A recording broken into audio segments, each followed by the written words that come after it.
ইরানের এই উদ্যোগে যারা খুশি হয়েছেন, যারা মনে করছেন যে সারা পৃথিবীতে একমাত্র ইরানই ওই রাষ্ট্র যারা পশ্চিমাদের বিপরীতে শুধু কথা বলে না, বিকল্প রাস্তাও বের করে, যেটা সারা পৃথিবীতে কোনো আরব রাষ্ট্র করে দেখাতে পারেনি, সেই কাজটাই করছে ইরান। ভিডিওটা সর্বোচ্চ শেয়ার চাই, কারণ আমি এই যে প্ল্যাটফর্মে কথা বলি, ইসরায়েলের নাম বলি ইশাল, অনেক শব্দ পরিবর্তন করি। যারা আমার নিউজ শোনেন, কেন করি? কারণ হচ্ছে কি, ওই শব্দগুলো নিয়ে যখন আমরা যা বলতে চাই, কোনো ফুটেজ দেখাইতে চাই, ভিডিওতে ডিস্টারবেন্স হয়, পেজ নষ্ট হয়, ইউটিউব চ্যানেল নষ্ট হয়।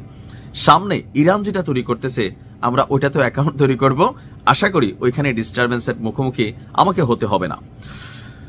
আন্তর্জাতিক ইন্টারনেট থেকে বের হয়ে নিজস্ব সার্চ ইঞ্জিন লাইক গুগল, এই যে সারা পৃথিবীতে সবাই গুগলের বিকল্প, সাউথ কোরিয়াতে একটা আছে নাইভার, এটা সাউথ কোরিয়ার নিজস্ব। চীনদের নিজস্ব প্রযুক্তি আছে যেটা গুগলের বিপরীতে ব্যবহৃত তারা করতে পারছে, কিন্তু আরবদের কাছে কোনো অপশন আছে?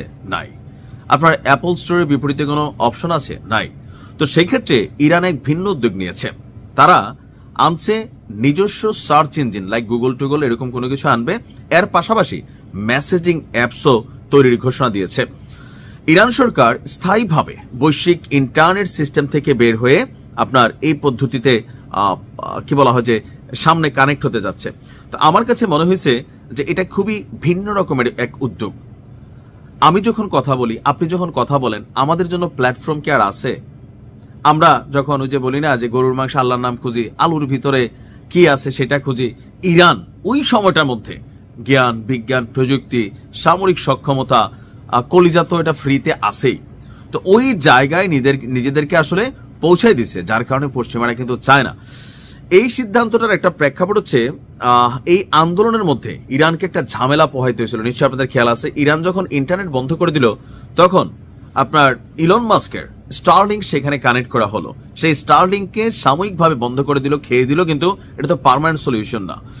আপনার ব্রিটিশ গণমাধ্যম গার্ডিয়ানের এক প্রতিবেদনে বলা হয়েছে, ইন্টারনেট সেন্সরশিপ পর্যবেক্ষণকারী সংস্থা ফিল্টার ওয়াচের এক প্রতিবেদন বলছে, আন্তর্জাতিক ইন্টারনেটকে সরকারি বিশেষ অধিকার হিসাবে রূপান্তরের একটি গোপন পরিকল্পনা বাস্তবায়নের পথে রয়েছে ইরানি কর্তৃপক্ষ।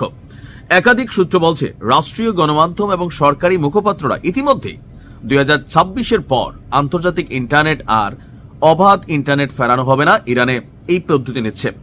বলা হচ্ছে যে এই ব্যবস্থায় শুধুমাত্র নিরাপত্তা ছাড়পত্র প্রাপ্ত বা সরকারি যাচাই প্রক্রিয়া উত্তীর্ণ ব্যক্তিরাই সীমিত ও ফিল্টার করা বৈশ্বিক ইন্টারনেট ব্যবহারের সুযোগ পাবেন।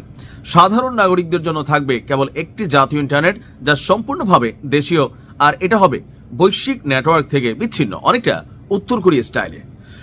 কারণ প্রযুক্তি যে আপনার কোথায় নজরদারি করতেছে, এই যে ধরেন আজকের দিনে স্মার্ট যুগে যেটা ঝামেলা হয়, আপনি একটা ফেক আইডি থেকে একটা কমেন্ট দিলেন, গালি দিলেন, আপনি মনে করতেছেন আপনার আমি চিনি নাই, কিন্তু আমি যদি আপনার পিছনে লাগি, আপনারা ভাই খুঁজে বের করা সম্ভব। কারণ সরকারের কাছে এটা ওই যে আমরা আইপি অ্যাড্রেস বলি, অ্যাড্রেস মানে কি? ঠিকানা, হ্যাঁ, ইন্টারনেট প্রটোকল অ্যাড্রেস। সো আপনি কোথায় থেকে, কোন জায়গা থেকে, কোন নেটওয়ার্কের কোন টাওয়ারের আওতায় বৈশা, এই যে মোবাইলটা অন থাকলে ধরে ফেলতেছে, আগে ছিল মোবাইলের অন, এখন হচ্ছে প্রযুক্তি। আপনি ফেসবুকে একটা স্ট্যাটাস দিচ্ছেন, কোথায় কবে কোন জায়গায় বসে এটা করছেন, সরকার চাইলে, রাষ্ট্র চাইলে সবকিছু বের করা সম্ভব। অর্থাৎ আপনি নজরদারির বাইরে না।